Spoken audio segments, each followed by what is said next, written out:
Guys, one more thing. We just learned that the Somali referee, Omar, will be the referee of the Super Cup between PSG and Aston Villa.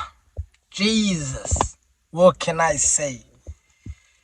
What a crazy 2 days. The guy was voted as the best referee in Africa. That's 2025. That's a year, not even a year ago. A few months ago, he was the best African referee. He was among the few referees from the CAF, African Confederation, to be part of FIFA referee committees.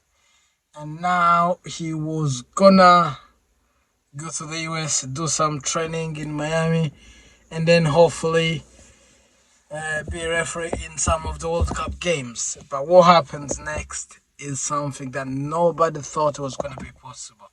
The guy flew from, I think it was Kenya to Miami, and because the US has banned Somali citizens from entering the country, what the guy did is went to the Somali embassy, got a diplomatic passport, and despite having a diplomatic passport, he was turned away at the port of entry.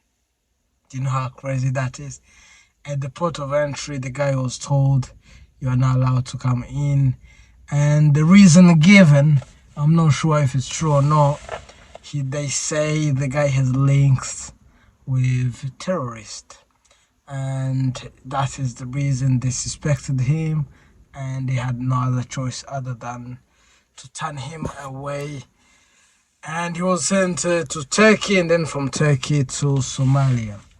That's not the end of story. That's the beginning of a very big story. But people have plans, but God had even bigger plans. What happened after he was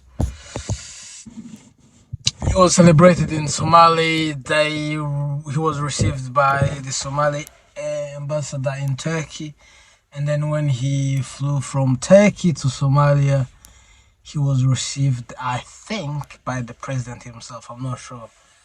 And then they held a ceremony in the whole of stadium to receive the guy.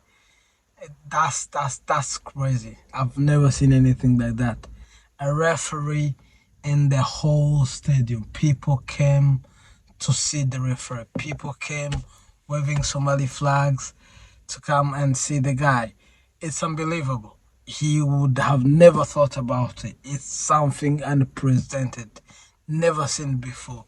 So he was received by the whole mass of Somali people in Mogadishu. Mogadishu, for those who don't know, Mogadishu is the capital of Somalia.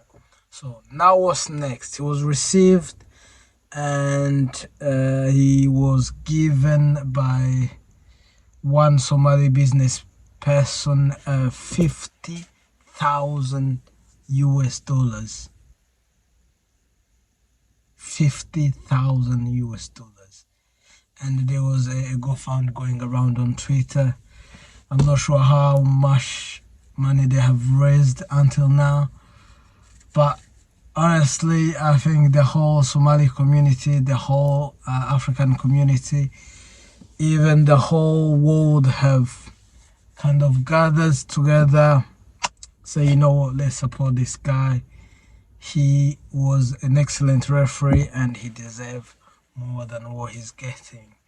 And on top of that, what we call a cherry on the top, the guy was given the biggest game in UEFA this season, which is the Super Cup.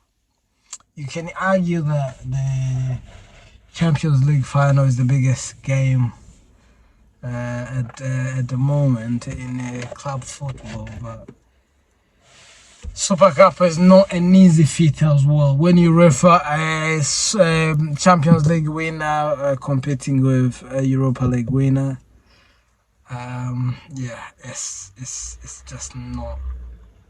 Yeah, it is something big. So the UEFA has announced on Twitter that the guy will be the referee of the Super Cup. So many things are coming out. You'll be receiving also the 20,000 US dollars, no, 50,000 US dollars from a Somali business person. And on top of that, he was received the presidency in Mogadishu. And many the people are collecting money for him.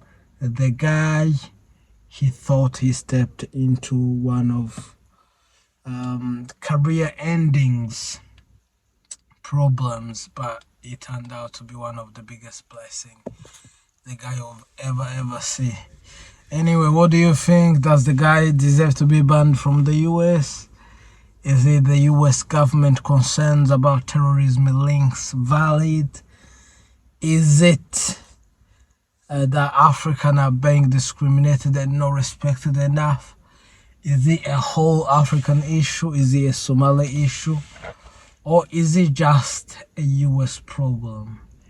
Let me know in the comment, and yeah, let's watch the World Cup together, and hopefully the guy will get more opportunity in the coming months and coming years, because he's still young and he has a very long career.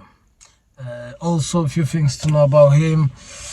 He played football before, then he got injuries and then turned into referee. So he has, I think, lived in Kenya and then Somalia as well. So that's it, guys.